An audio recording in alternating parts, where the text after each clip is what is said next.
এটা রেকর্ড হচ্ছে, দেখেছেন কতগুলো কিরমান কাতিবে কালকে ছড়িয়ে গেছে এই দৃশ্য। ওখানে লেখা আছে না, দেখেন তো, যশোর চৌগাছা, সারা বাংলাদেশের 560টার উপরে থানা, এখন সব জায়গায় কালকে ছড়াবে।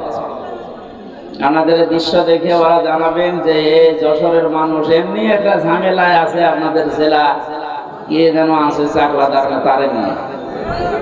সে যাই হোক, নারায়ণগঞ্জে গেলে এক আল্লাহর ওলি আছে 72 রাকাত তাহাজ্জুদ নামাজ পড়তো, ওরে নিয়ে এক যন্ত্রণা আছে জেলার লোক।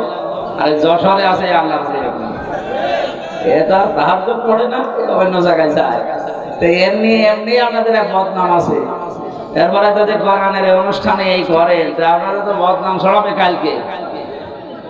সুনামের জন্য কোরআনের এই আয়োজন করে যদি বদনাম হয়ে যায়, আমার মনে হয় ওটা না দিয়ে অন্য কিছু করার দরকার ছিল। নিজেদের দায়িত্ব নিয়ে চুপ করেন, ভাই বদনাম হয়ে যাচ্ছে, চুপ করেন।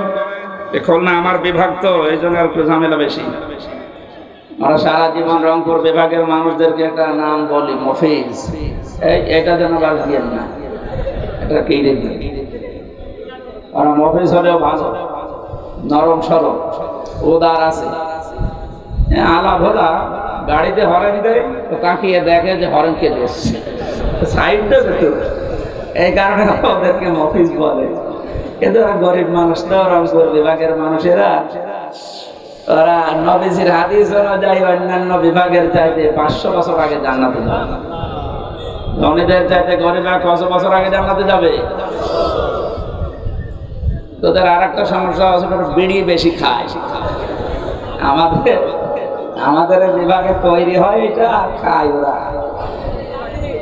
আমি যেখানে ছিলাম আকিস গ্রুপে, স্যারকে বলেছিলাম যে এইটা বাদ দিন, যদিও এটা দিয়ে আপনাদের শুরুতে এটা বাদ দিয়ে অন্তত কোনো খাবার বানান। ওনারা এটা আমেরিকার কাছে বিক্রি করে দিয়েছে কত হাজার কোটি টাকায় যেন, ওটা দিয়ে এখন খাবার বানায়। 65 রকমের খাবার আকিস গ্রুপ এখন বাংলাদেশ সহ বিশ্বে সাপ্লাই দিচ্ছে। অনেক একটা আফসোস করে বলেছিল যে জাতির লোকেরা, আকিস মিয়া, যে যতদিন পর্যন্ত আমি বিড়ি বানালাম ততদিন কেউ আমার ফতোয়া দিল না। যখন আমি মানুষের রোগ প্রতিরোধের জন্য, রোগ পরিষ্কার করার জন্য, রোগ ভালো হওয়ার জন্য একটা হাসপাতাল বানালাম, তখন যত রকমের ফতোয়া আমার পেছনে মানুষ দিতে আরম্ভ করেছে।